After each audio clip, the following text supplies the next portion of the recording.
아사가 그의 하나님 여호와 보시기에 선과 정의를 행하여 이방 제단과 산당을 없애고 주상을 깨뜨리며 아세라 상을 찍고 유다 사람에게 명하여 그 조상들의 하나님 여호와를 찾게 하며 그의 율법과 명령을 행하게 하고 또 유다 모든 성읍에서 산당과 태양상을 없애매 나라가 그 앞에서 평안함을 누리니라. 여호와께서 아사에게 평안을 주셨으므로 그 땅이 평안하여 여러 해 싸움이 없은지라. 그가 견고한 성읍들을 유다에 건축하니라. 아사가 일찍이 유다 사람에게 이르되 우리가 우리 하나님 여호와를 찾았으므로 이 땅이 아직 우리 앞에 있나니 우리가 이 성읍들을 건축하고 그 주위에 성곽과 망대와 문과 빗장을 만들자. 우리가 주를 찾았으므로 주께서 우리 사방에 평안을 주셨느니라 하고 이에 그들이 성읍을 형통하게 건축하였더라. 아사의 군대는 유다 중에서 큰 방패와 창을 잡는 자가 30만 명이요 베냐민 중에서 작은 방패를 잡으며 활을 당기는 자가 28만 명이라. 그들은 다 큰 용사였더라. 구스 사람 세라가 그들을 치려하여 군사 100만 명과 병거 300대를 거느리고 마레사에 이르매 아사가 마주 나가서 마레사의 스바다 골짜기에 전열을 갖추고 아사가 그의 하나님 여호와께 부르짖어 이르되 여호와여, 힘이 강한 자와 약한 자 사이에는 주밖에 도와줄 리가 없사오니 우리 하나님 여호와여, 우리를 도우소서. 우리가 주를 의지하오며 주의 이름을 의탁하옵고 이 많은 무리를 치러 왔나이다. 여호와여, 주는 우리 하나님이시오니 원하건대 사람이 주를 이기지 못하게 하옵소서 하였더니 여호와께서 구스 사람들을 아사와 유다 사람들 앞에서 치시니 구스 사람들이 도망하는지라. 아사와 그와 함께한 백성이 구스 사람들을 추격하여 그랄까지 이르매 이에 구스 사람들이 엎드러지고 살아남은 자가 없었으니 이는 여호와 앞에서와 그의 군대 앞에서 패망하였습니다. 노력한 물건이 매우 많았더라.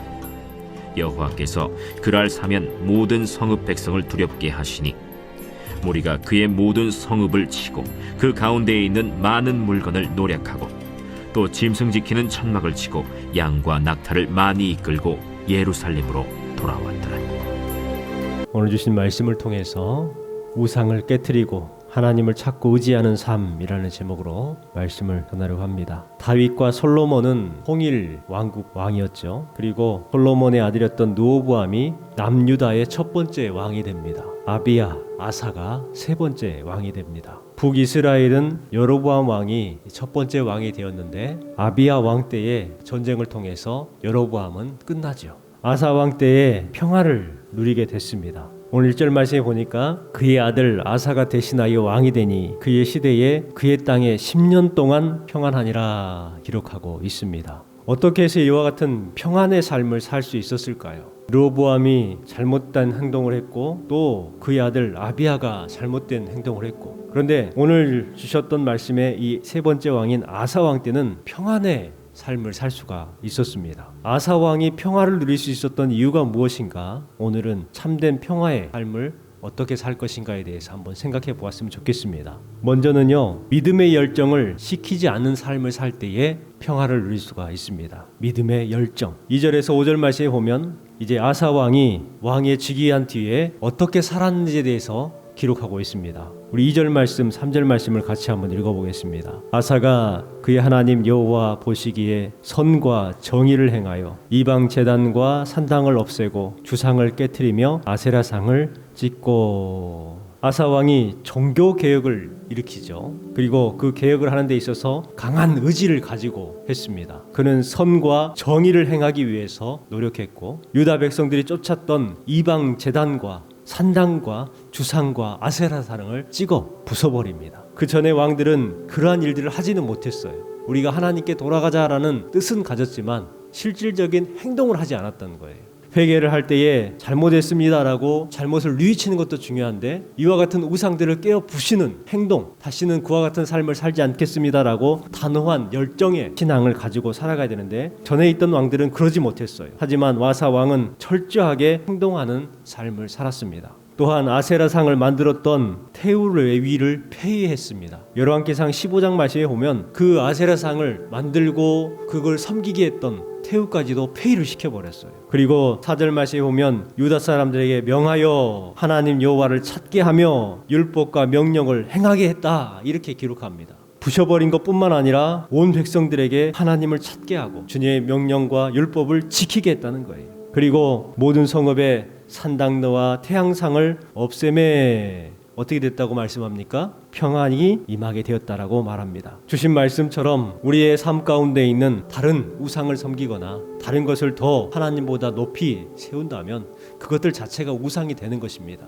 우리가 참된 평안을 누리기 위해서는 하나님보다 더 우선시하거나 하나님보다 더 귀하게 생각하는 그 무엇인가를 부서뜨리는 것, 그것이 평안을 누릴 수 있는 삶을 우리에게 허락해 주시는 것입니다. 우리는요, 사람의 시선에 붙잡혀 사는 것이 아니라 하나님의 시선에 붙잡혀 사는 삶을 살아가야 돼요. 그래야 우리가 참된 평안을 누릴 수가 있고 하나님의 은혜가 임하게 되는 것입니다. 우상의 존재들을 과감하게 떨쳐버려야 한다는 것입니다. 4절에 분명히 말씀하잖아요. 찾게 하고 행하게 하고 없앰에 평안함을 누리니라, 이렇게 말씀하고 있습니다. 하나님이 기뻐하시는 그 신앙의 열정을 잃지 마시기 바랍니다. 꺼져버린 열정을 다시금 회복시키시기 바랍니다. 그럴 때에 진정한 평화를 누릴 수가 있는 것입니다. 두 번째는 영적인 긴장을 늦추지 않는 삶을 살아가야 합니다. 6절부터 8절까지 말씀해 보면은 이 아사 왕이 10년 동안 평안을 누리고 그 평안을 누리는 그 시간 동안에 뭘 했느냐, 이것을 우리는 보아야 합니다. 평안하니까 우리가 태평성대를 누리고 우리가 즐기자, 이렇게 하지 않았습니다. 6절부터 살세하게 보면은 평화가 계속해서 1절부터 쭉 해서 평안, 형통, 이와 같은 말들이 계속해서 기록되어 있습니다. 사람들은 이와 같은 평안을 누리고 형통을 누리게 되면 나태해지기 십상입니다. 그래서 평화를 누리고자 하지, 즐기고자 합니다. 그런데 아사 왕은 어떻게 하냐면 영적 긴장감을 늦추지 않아요. 그리고 나서 평안할 때에 이 평안을 지키기 위해서 온 힘을 다합니다. 먼저 6절 말씀을 같이 읽겠습니다. 여호와께서 아사에게 평안을 주셨으므로 그 땅이 평안하여 여러 해 싸움이 없는지라 그가 견고한 성읍들을 유다에 건축하니라.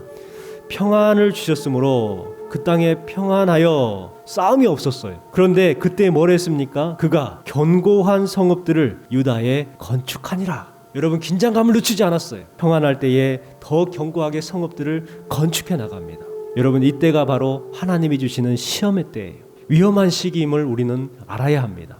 평안할 때에 더욱 조심해야 하는 것이죠. 아사 왕은 그것을 알았어요. 그래서 영적인 잠에 빠지지 않았습니다. 자신을 점검해 나갔고 흠이 있지 않은가, 그만큼 아사 왕이 영적으로 긴장감을 늦추지 않았다는 것을 우리가 알 수가 있습니다. 마지막으로 기도의 응답을 놓치지 않는 삶을 살아가야 합니다. 9절부터 15절까지 말씀해 보면 구스의 왕 세라가 군대를 모아가지고 남유다를 치려고 올라왔습니다. 엄청난 군사력을 가지고 왔지요. 그에 비하면 남유다는 열세에 놓였었습니다.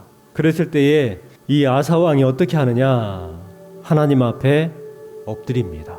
자, 10절 말씀해 보세요. 아사가 마주 나아가서 마레사의 스바다 골짜기에 전열을 갖추고, 그리고 나서 11절부터 보면 그의 하나님 여호와께 부르짖어 이르되 라고 말합니다. 뭐예요?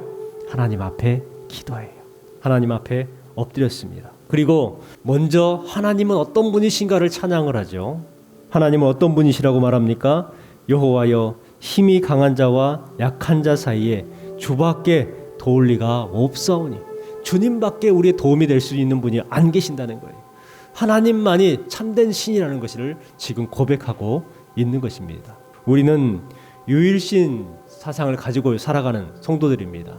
세상 사람들은 왜 기독교는 그렇게 편협하냐, 왜 하나님만 유일신이라고 말하냐, 이런 신도 신이라고 좀 인정해주면 안 되겠느냐, 이렇게 주장을 합니다. 그런데 그것은요, 개신교회, 기독교의 가장 핵심적인 교리를 무너뜨리는 거예요.